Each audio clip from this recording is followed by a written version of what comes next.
Hey cycling friends, James with Team Finish Strong, and I'm not down at the battlefield today like I usually am. I'm actually here in McMillan Park in Bowling Springs, and I couldn't go to two places today, particularly the battlefield, because of Hurricane Helene's aftermath. You see, the battlefield is closed to not only motorists but pedestrian and cyclists as well until further notice. So no videos from the battlefield for a while. And you know, regarding Hurricane Helene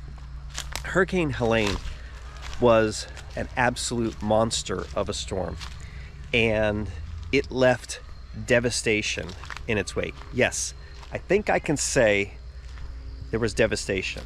There was significant loss of property, loss of trees, and loss of life.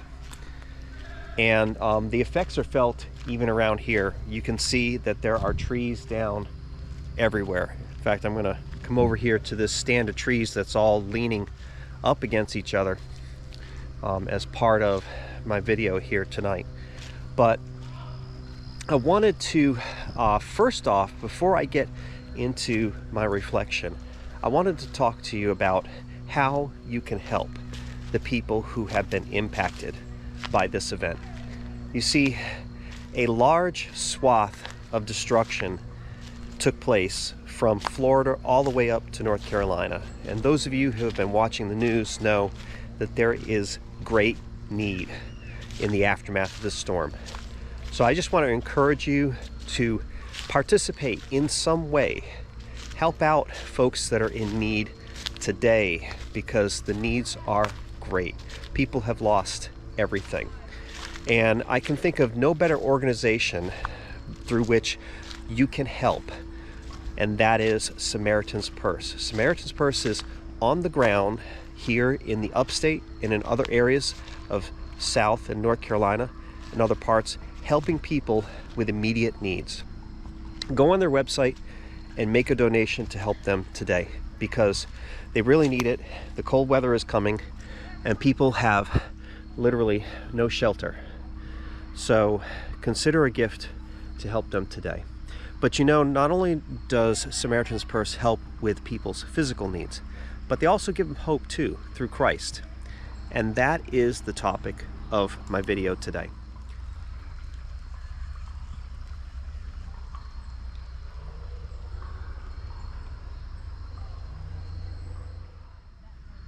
You know, there are not only physical storms that people have to endure, but spiritual ones as well. And it's these spiritual storms to which I want to speak tonight. You see, Jesus spoke in his Gospels about two different kinds of people. One who built their house on sand, and another who built their house on the rock. You see, both of these people faced storms. And what I get from that is that we all face storms. We all face storms. Nobody's exempt from facing storms. But it's the foundation on which we base our house. And our house is representative of our life in this particular case. It's how we base the foundation of our life that determines how we weather the storm. You know, like I said, we all go through storms. But storms can do one of two things. They can either break you, or they can bring you closer to Christ. And the difference lies in how you respond to them and how you've prepared for them. First, how you've prepared for them. How do you prepare for the spiritual storms in life? Well, you first have to be in relationship with Christ to prepare for any spiritual storm. You have to have a relationship with him. It has to be real. It has to be based on the truth of the scriptures, that Jesus died and rose again, that he paid the price for our sins, and that we've been washed clean in the blood of Christ. When we receive that gift, we have the Spirit of God. And that, my friends, is the big difference between those that weather storms and those who are broken by storms. But Jesus went on to add that it's those who put his words into practice that can endure the storms, whose houses will stand after the storms have come through. And you know, it's by receiving the gift that Jesus gives us in salvation and then following him, putting those words into practice, that we can have hope, we can have peace, and we can have confidence through even the toughest storms in life. You know, I shared with you about how I went through some terrible storms very early in my relationship with Christ. Some of the toughest storms I've ever experienced. And I'm not saying that they were easy. They were hard. I had to go through a period of great difficulty for quite a long season. But the difference was I was going through it with Christ.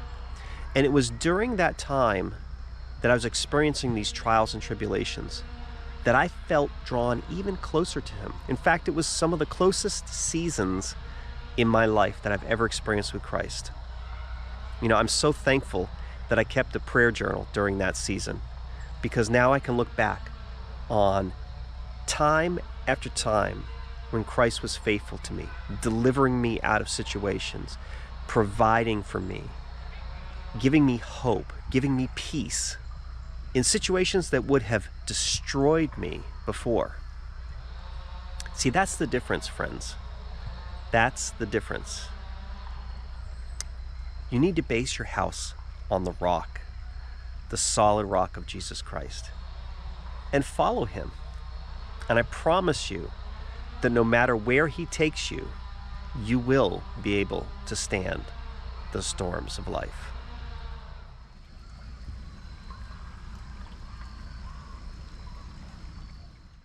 Well, friends, I hope wherever you are today that you're in a safe place and that you have the help and support you need if you've been impacted by the storm.